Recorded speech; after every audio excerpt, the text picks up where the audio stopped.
Facebook के जरिए जिस्म का सौदा। क्या हीरा मंडी में गाने वालों को भी अपने जिस्म का सौदा करना पड़ता है? क्या वक्त के साथ बदल रही है सेक्स वर्किंग का काम?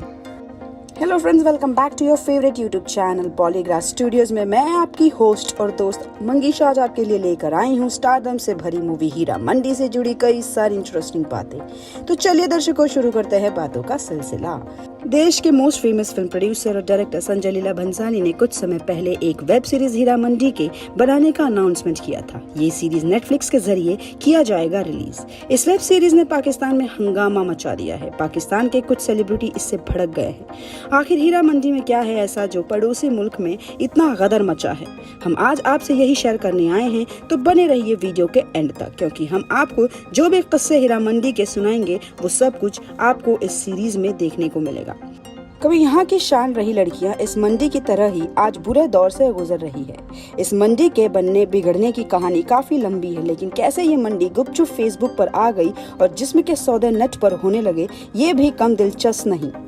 उस जमाने में नाचना गाना और जिस्म का सौदा करना दो अलग अलग चीज हुआ करती थी। तवायफों का गाना सुनने को शहर के बड़े बड़े अमीरजादे इस गली का रुख करते थे। इसकी रौनकें ही कुछ ऐसी हुआ करती थी कि किसी को भी खींच लाया करती थी। यहाँ पर मुजरा करने वाली जिस्म का सौदा नहीं करती थी। खैर, ये सोचिए जरा कि संजय लीला भंसाली कितनी बारीकता से बनाएंगे ये मूवी, क्योंकि ये तो पक्का है कि ये एकदम मोस्ट अवेटेड सीरीज में से एक होगी और ऐसी फिल्म ही बनाने के लिए तो भंसाली साहब जाने जाते हैं।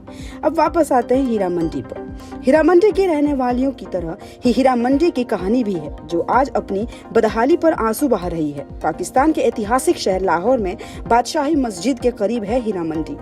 हीरा मंडी का इतिहास बहुत पुराना है, लेकिन इस मंडी पर जवानी आई मुगल काल में लाहौर की हीरा मंडी में सूरों की महफिल सजती और शहर के शौकीन लोग इस मंडी का रुख करते।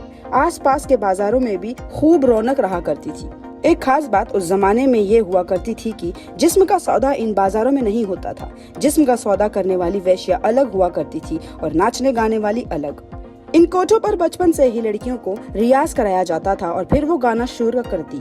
उन्हें शायरी और संगीत की बाकायदा तालीम दी जाती थी। यहाँ तक कि अमीर लोग अपने बेटों को शायरी और गाने की सीख लेने के लिए इस मंडी में जाने की सलाह देते। अब आपको बताते हैं कि उस समय की बात जब गाने वालियों को भी जिस्म का सौदा करना पड़ा। मुगलों का दौर खत्म हुआ तो अंग्रेजों ने हिंदुस्तान पर राज करना शुरू कर दिया। तब पाकिस्तान भारत से अलग देश नहीं था। इस दौर में धीरे धीरे मुजरा करने वाली और वेश्या के बीच की दीवार ढलने लगी। अब एक मुजरा करने वाली को जिस्म का सौदा करने वाली भी माना जाने लगा। हालात बदले जरूर, लेकिन हीरा मंडी की रौनकें कायम रही। गली से निकलता हर आमो खास नजर भर के एक बार ऊपर की तरफ जरूर देखता और चारों ओर बिखेरे हुस्न को निहार लेता। आजादी के बाद लाहौर पाकिस्तान का हिस्सा बना। हीरा मंडी को लेकर कभी कभार सवाल भी हुआ, लेकिन ये मंडी सचती रही। इस मंडी के लिए सबसे बड़ा खतरा बना टेक्नोलॉजी का विकास। Mobile phone, internet, Facebook, Twitter के आने के बाद ये मंडी अपने आखिरी दिन गिनने लगी। इंटरनेट ने जिस्म फरोशी के इस बिजनेस या कहिए धंधे को बिल्कुल बदल दिया है। लड़कियां अब आग्रह के लिए कुछ खास जगहों और लोगों के पास जाती है, लेकिन कुछ वक्त बाद उन्हें किसी दलाल की जरूरत नहीं रहती। वो फेसबुक से ग्राहक ढूंढ लेती है। हीरा मंडी अब तकरीबन इतिहास हो चुकी है। लोग अब इसे डायमंड सिटी पुकारते हैं। यहाँ तक कि कभी वहाँ रही लड़कियां अब ग्राहकों को नहीं बताती कि वो कहाँ से आई है।